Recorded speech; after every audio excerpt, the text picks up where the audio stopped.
Hey everyone, good morning. Welcome to the Teach Better Today morning show. My name is Ray Hewart. Katie Miglin's in the house. We are currently streaming on Facebook, YouTube, Twitter, Twitch, and LinkedIn, as well as, of course, as a podcast episode on Teach Better Talk podcast.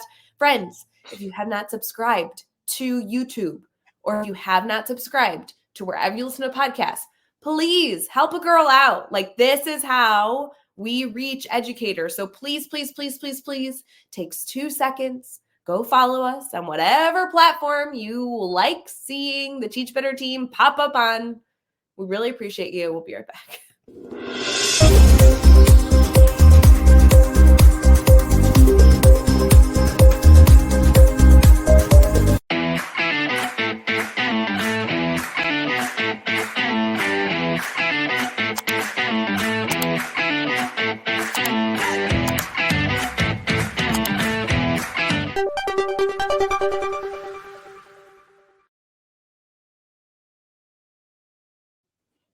Good morning. It's Monday. Katie Miglin, it's Monday. It's Monday. Yay, Monday.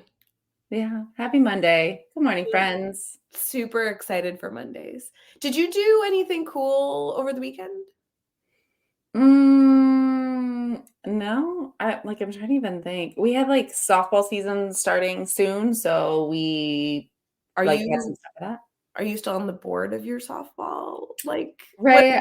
I am not only on the board, I am also coaching 8 and under.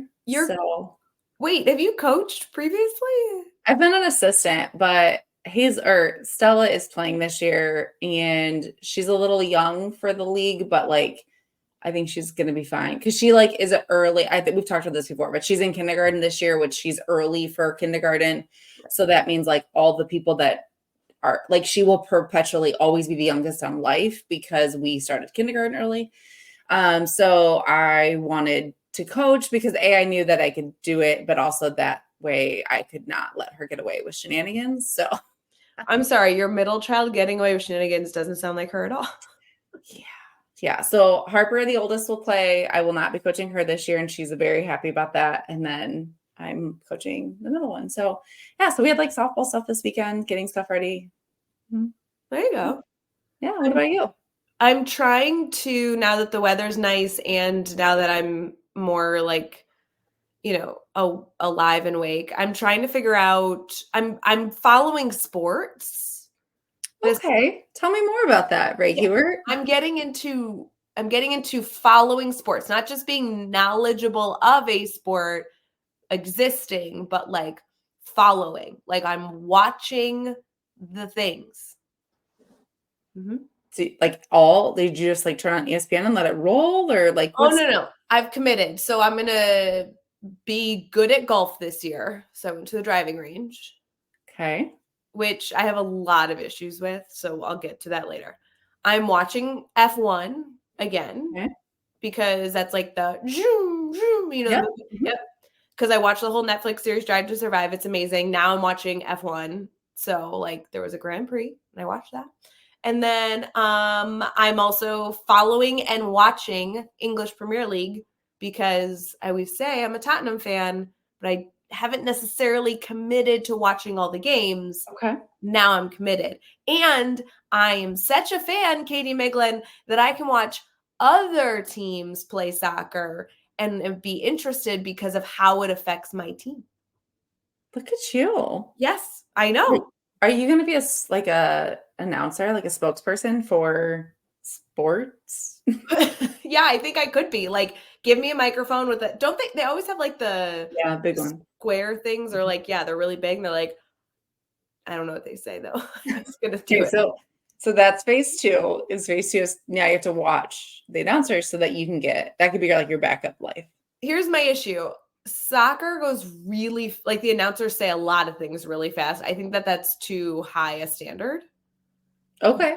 Golf is really slow to watch and doesn't keep my interest, but I am watching Full Swing, which is on Netflix, and they talk slow. So maybe I could be a golf announcer if I wanted to watch golf, maybe. F1 is so fast that people expect you to slow down. So I could maybe do F1. Okay. I'm happy to support you. Have you watched any of these 3 sports in the last year of your life? 0%. Like, have you ever seen an F1 race? I have seen the preview on Netflix on the show. Does that count? It's a really good show. You should watch it. It's like a documentary. Here's the thing. I don't really like watching sports. I watched some of March Madness. I don't like watching them as a on screen because I cannot handle the commentary. I'm like, I don't want to listen to you speak about the players in the court or the field or wherever. Second, I would be happy to attend games. I don't mind attending and watching.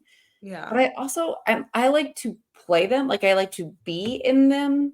So it's weird that I don't like to watch them. But I don't want to be a racer. So Wait, did you just slide in that comment about having like watched March Madness because you won our bracket?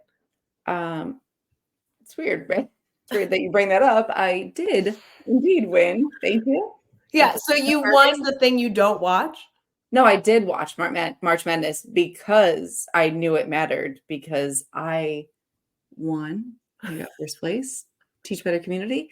It was a very intense nail biter, Carrie Pitstick and I. But I can't believe that it was between you and Carrie. That was a big deal. Here's the thing. I just really was excited because most years I spend more than 5 minutes thinking about it. And this year I spent less than 2 minutes thinking about it and won. And hey, Jeff Gargis, if you're listening, just a reminder, I got first. Do you remember how that all started? Jeff said he was going to win. Yeah, Jeff always thinks he's going to win. I think I was out first. Okay, full transparency. I might have forgotten my password to the website where the brackets were housed for like a solid 2 weeks. And so it wasn't until someone told me that I was down, like I was in the lead, that I was like, oh, I should probably figure it out. So I couldn't tell you where you were. This is the first bracket I did, and I did it totally blind. Like I did it the way that there are people are like, just participate, pick whatever. Yeah. And I picked Auburn to win, which in case anyone was wondering, they were out in the first game.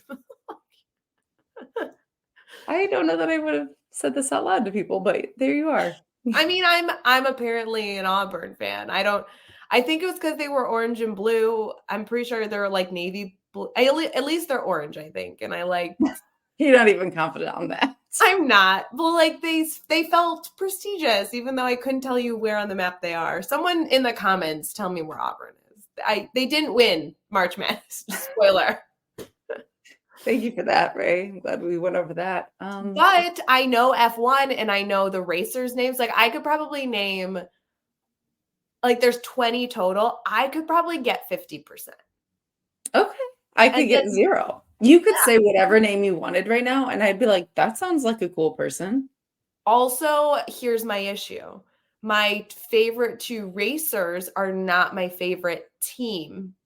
Oh, no. I know. It's like following a sports player that joins a team that you don't like.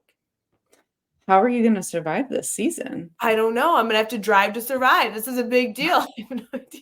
Okay. Anyway, shout out to Lewis Hamilton and George Russell. I'm your biggest fan. George Russell especially. I want to be... Okay, is it weird that I want to be president of George Russell's fan group? Yes. Because of his girlfriend. His girlfriend is so fabulous that, like, if I was president of his fan club, I might meet her. It's I understand the leap that you're currently taking. It's very weird. Whatever. And then I could totally name soccer players too. No big deal. Then you could be president of all those fan clubs. I don't know any of their wives or girlfriends. I don't know. Lewis Hamilton is single according to Google. So. And I trust everything I find on the internet. So. Right. Like I could be Lewis Hamilton's next girlfriend. I think we should start that trend on the Googs. He only makes like 17.2 million a year. So that's it's like, it? I know. I'm like, is it worth it? Can you really? Right. Like, I don't want a comparable salary with my husband. Okay, on that note, team talk.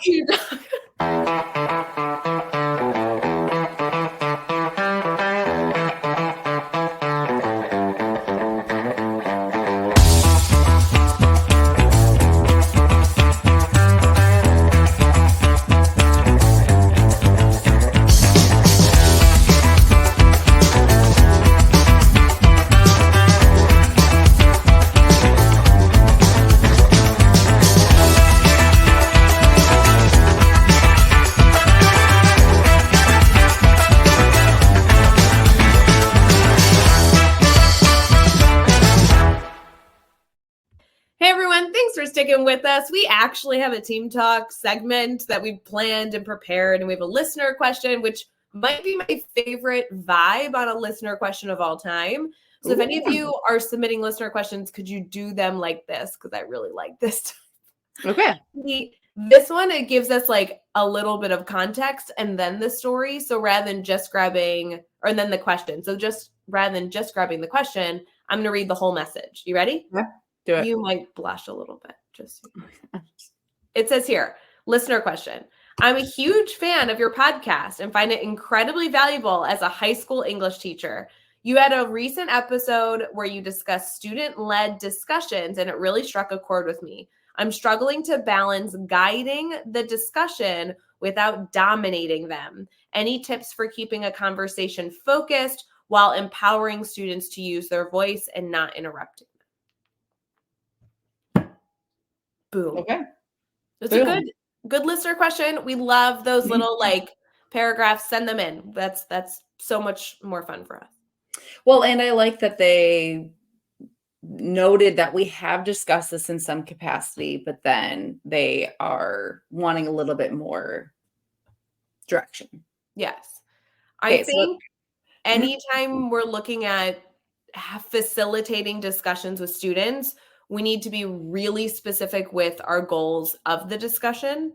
And it needs to not only be obviously shared, those expectations with students, but we internally need to have a very clear objective that we're looking to gather. And it's okay if you have one or two objectives, but they need to be very clear. Like I think of a discussion very similar to student conferencing, which, by the way, any of you interested, if you want to improve on your student conferencing skills, like there's a course in the academy that I've heard is pretty great. Like definitely one I would recommend. But a student discussion to me is very similar to preparing for a student conference. Yes. So yeah, clearly defined objectives of like what are your goals to get out of it, but then also having those aligned to what your next steps would be. Because what you want is to be able to walk away and either know, like you really want to know where a student is at in their understanding of the content, but then you want to know, are they ready to move on? Do they need reteaching or whatever? But I think as far as like getting them to be more student-led, but also focused. Yeah. I think that just comes with the little bit of facilitation that you might need. You know, we know sometimes kids go off on tangents and we know that they can get derailed quickly, but making sure that they're also aware of what your goal is. Like, you know, here's what we're trying to get out of this conversation, or here's what the topic will be. But sometimes, I don't know, maybe this is like going to strike a chord, but sometimes I'm okay with some of the tangents because it kind of gives me a perspective of where a student is at and their thinking. Yeah. Because they're taking something that on surface level might seem very off topic, very like out there. And they somehow got the topic you were discussing as a class, they got to there. So there might be a relationship. So if you notice the student is off task, feel free to say, hey, I noticed this isn't quite what we were talking about. Can you tell me what your thinking was? How did you get there? And see what their thinking was, because sometimes that's where you find like the rich conversations, like the really deep thinking happening in students. I would also encourage every educator trying to facilitate discussions to either type up or steal ours, because we have a free download you could grab that you could like cut. But I would give your students DOK level 1 or DOK level 2 question stems. Like, because the biggest issue with discussions is that you as the teacher ask a question, the students answer it, but they don't know how to go back and forth with each other. Right. So if you give sentence starters or question stems, make them low level that way, especially for your groups that are just starting off, like sometimes that at least gets people talking. If they're too rich, then creating those questions become a little bit more difficult for your students. You're kind of challenging them in a way that may not be beneficial for you. Yeah. But if you give them those sentence starters or question stems, then you can use almost like your eyes to visually be like, like you're pointing to the resource, you're hinting at the resource. You can that way, it doesn't take your voice. Something that helps you facilitate discussion that doesn't take the teacher's voice is always helpful. And modeling it too, like modeling early on in the year what a conversation in your classroom should look like, and promoting students to bounce back and forth, because so many classrooms are ran with, I raise my hand, I answer a question, it goes back to the teacher, and it's like that same kind of pattern. So if you can early on establish when a student speaks, if another student has a thought off of that, then they openly speak, and you can manage it however you want, but like making it so that students feel comfortable to say like, right, I really agree with you, but here's something else I noticed.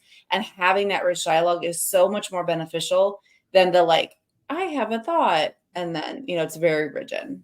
I wonder if you could almost create, and I'm like totally just making this up right now, but I wonder if you could create a little index card that every student had during a discussion that maybe had like 3 sentence starters, 3 question stems, and then at the top, I'm picturing like how to format your response, because you want to sandwich like give a positive, state your next thought, comment, question, whatever. And then I wonder if the third element of that is like, and direct it to the next person. So if I was like, Katie, I really liked your thought on this, but I wondered about Timothy's response in chapter 4 because it didn't seem to align with that. Jeff, do you have thoughts on that? Yeah. Like that way you're like practicing directing. That can kind of help with, I don't know, maybe you just like give them those like little formats and then they can look at it when they get nervous or as they're in the discussion. No, I like that. I like the idea that they would have something, especially if they I'm not even thinking about the nervous kids. I'm just thinking about the kids who like kind of dive in and they get lost in the conversation and like forget what they should do or how they can offer. There's sometimes kids that like just get really wrapped up in their own thoughts and they like derail it on accident. Some of the things that I found success, and I know I've said this before, but I told students they couldn't speak more than once or twice without someone else, like the rest of the class or the rest of the group speaking. That really helped with management as far as getting everyone to feel like they had a voice. So anything you can do so that your quiet students feel like they have a platform, and then also that your more excited students feel like their opinion matters, their feelings matter, their thoughts matter, all the things, but that they can actually benefit from other students talking too, like leveraging that with your quiet students. But also like, it's okay if your quiet students don't want to talk a lot. So what are other ways that they can participate in the conversation? Yeah, no, I like that. I think thinking through a discussion as more than just your voice, and thinking as a teacher and from a student perspective to be like, how can I cue differently without using my voice? How can I indicate agreement or that they're doing well without using my voice? So, like you said, students like speaking only once or twice and then they need to stop. Like I would use, when I did student conferences, I frequently did big groups of student conferences. So it was more of a group discussion. And we had like language we would use, where I'd be like, pause. And then you were on pause or mute before I let you, and I would have to unmute you for you to participate. You could do that with little cards. I mean, there's just ways to like indicate without the teacher sharing their voice. But I love this question, especially at a high school level. I think this is a great skill to practice before heading into, the business world. So excited for those students to be able to have this type of practice, but you can do this at any grade level. So yeah. Oh, yeah, absolutely. Yeah. Okay.